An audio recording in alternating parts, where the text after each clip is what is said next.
আর এবার দেখা এ যেন দার্জিলিং। কেন বলছি বলুন তো, ডুয়ার্সেই ঘুমন্ত বুদ্ধ। আর সেখানেই রীতিমতো জলপাইগুড়ির ধূপগুড়ি সহ বানারহাট সহ ডুয়ার্সের বিভিন্ন প্রান্ত থেকে দেখা যাচ্ছে কাঞ্চনজঙ্ঘার শৃঙ্গ। নভেম্বরের রোদে ঝলমল করছে বরফে ঢাকা পাহাড়। এমন দৃশ্য চোখে পড়তেই পর্যটক এবং স্থানীয়রা ভিড় জমাচ্ছে নদীর ধারে উঁচু জায়গায়। এখন আর কাঞ্চনজঙ্ঘা দেখতে দার্জিলিং যাওয়ার দরকার নেই। উত্তরবঙ্গের বুকে মিলছে হিমালয়ের এই অপরূপ রূপ। শীতের শুরু হতেই এমন দৃশ্য দেখেই মনোমুগ্ধকর, এবং যা কিন্তু স্মৃতিবন্দী করছেন এলাকাবাসী, স্থানীয়রা, দূর দূরান্ত থেকে মানুষও আসছেন বটে। ধূপগুড়ি, উত্তরবঙ্গ এবং ডুয়ার্স থেকেই দেখা মিলছে কাঞ্চনজঙ্ঘার। টাকা খরচ করে রীতিমতো যাচ্ছেন না তারা দার্জিলিং, কেননা বাড়ি থেকেই কাঞ্চনজঙ্ঘা দেখার স্বাদ নিচ্ছেন পর্যটকেরা।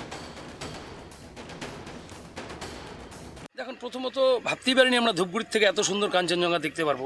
যেখানে কাঞ্চনজঙ্ঘা দেখতে হলে আমাদের দার্জিলিং যেতে হয়, এবং ভারতবর্ষের বিভিন্ন প্রান্ত থেকে এই শুধু কাঞ্চনজঙ্ঘা দেখার জন্য পর্যটকরা ছুটে আসে। সেখানে আমরা ধূপগুড়িতে বসে এত সুন্দর কাঞ্চনজঙ্ঘা দেখব, সেটা কখনো আশা করিনি। সত্যি আমরা খুব ভাগ্যবান। দেখুন, খুবই সুন্দর লাগছে।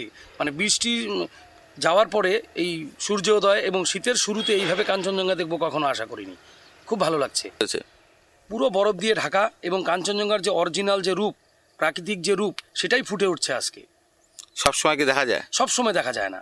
এটা কি নভেম্বরের শুরুতে? নভেম্বরের শীতের শুরুতেই এই যে দেখা যাচ্ছে, খুব ভালো লাগছে। এটা আমরা আশা করিনি কখনো।